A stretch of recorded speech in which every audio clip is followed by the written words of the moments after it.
सकाळी उठल्या उठल्या बातमी ऐकली, उत्कर्ष पॅनल, ठाकरेंचं उत्कर्ष पॅनल हे हरलं आहे. एकही जागा त्यांना जिंकायला आली नाही, भोपळाही फोडता आला नाही.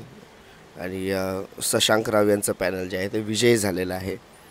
आणि 14 काहीतरी आले त्यांचे, आणि 7 हे लाड यांचे आले, म्हणजे भाजपचे.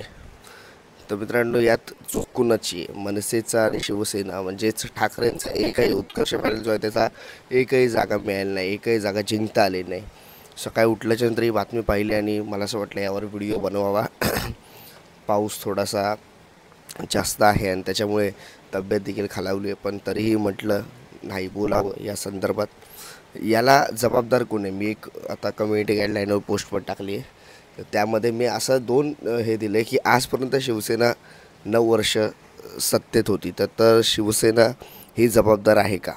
कारण 9 वर्ष काही काम झालेलं नाही आणि त्याच्यामुळे म्हणून चिडून यांनी एक नवीन पर्याय समोर दिलेला आहे का?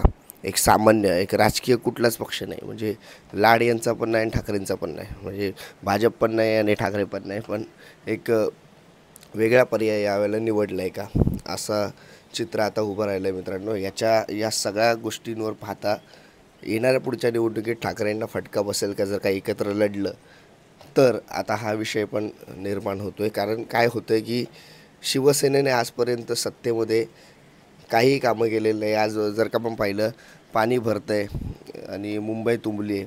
याच्या आधीही मुंबई तुंबली होती, तेव्हाही शिवसेनेला आपण भरपूर शिव्या घातल्या. पण आता मग पाहतो, आता तर झाला महानगरपालिकेत कोणी आमदार आपलं हे नगरसेवक पण नाही आहे, पण तरीही पाणी भरते. आता राज्य सरकार त्याला जबाबदार आहे.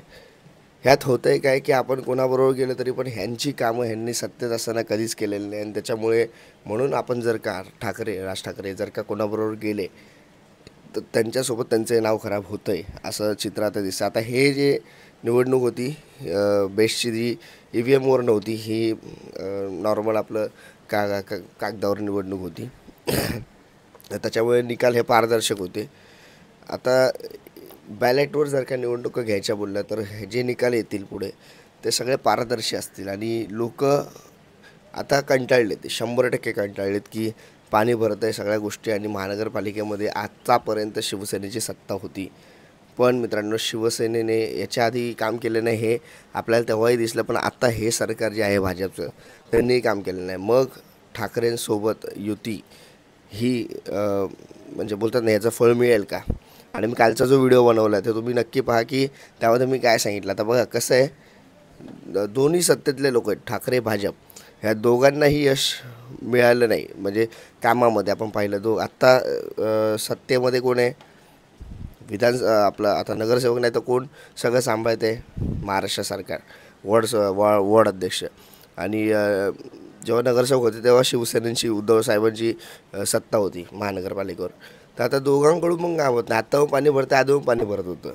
तर त्याच्यामुळे मी कालचा हा तो व्हिडिओ बनवला होता. मी तुम्हाला सांगितलं की ठाकरे दोन्ही आणि मग भाजप म्हणजे देवेंद्र फडणवीस हे सत्तेवर मुंबईत बसणार, ही गोष्ट घडणार. मी तुम्हाला कालच्या व्हिडिओ सांगितली, तुम्हाला असं वाटलं असेल की नाही यार काय बोलतोस वगैरे सगळ्या गोष्टी. पण मित्रांनो, राजकारणामध्ये पुढे खूप गोष्टी घडणार आहेत.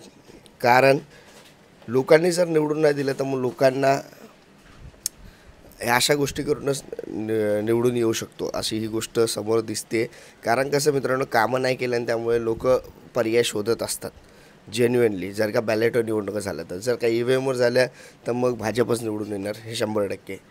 पण बॅलेटवर निवडणुका झाल्या किंवा पारदर्शी निवडणुका झाल्या तर लोक कामं नाही केलेत म्हणून निवडून देत नाहीत. आणि आता पाऊस आहे, सध्या पाणी भरते, मेंटॅलिटी लोकांची अशी आहे की बाबा रे, जो आधी सत्तेत होतं त्यांनी मग काम नाही केलं, आत्ता जो सांभाळतो आहे महानगरपालिका त्याचं पण काम नाही म्हणून हे पाणी साचतं आहे.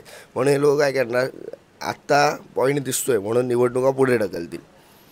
आणि जेव्हा क्लिअर चिट मिळेल, एक वाटेल की नाही भाजपच्या दिशेने कुठेतरी झुकतं आहे पारडं, तर तेव्हा निवडणुका होतील. हे पण मी तुम्हाला सातत्याने सांगत आलो आहे. एक विषय नवीन आणला जाईल आणि मग तो विषय आणल्याच्यानंतर मग हे पाऊस, पाणी, हवा, वारे किंवा हरणं जिंकणं सगळं आपण विसरू. आणि मग जो माहोल आहे भाजपचा असेल माहोल, त्याच भाजपच्या माहोलमध्ये निवडणुका होतील. वड आता अजून पडायचेत, म्हणजे भाजपच्या नुसार, म्हणजे त्यांना जसं पाहिजे तशा सोयीनुसार वड पडतील आणि मग त्यानंतर निवडणुका लागतील. आता वड पडतीलच या सप्टेंबरच्या एंडपर्यंत आणि हे सगळं जे आहे भाजप स्वतःकडून करून घेणार. बघा कसं सत्तेत असताना काम केलं नाही केलं तरी पण त्यांच्यावर असतं कसं काय करायचं. आता याच्या पुढची निवडणूक असेल ती 2 ठाकरे एकत्र आल्याच्या नंतर पण काय होतं आहे का उत्कर्ष पॅनलसारखंच होतं आहे, ह्या पण गोष्टी पाहणं तितकेच गरजेचं आहे मित्रांनो. कारण आता कुठेतरी भीती निर्माण झाली, आता टीका पण होतील.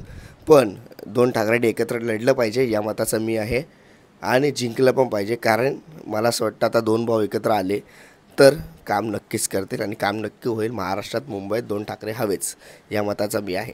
तुम्हाला काय वाटतं मित्रांनो कमेंटमध्ये मला नक्कीच सांगा. उत्कर्ष पॅनल का हरलं हे देखील मला कमेंटमध्ये सांगा.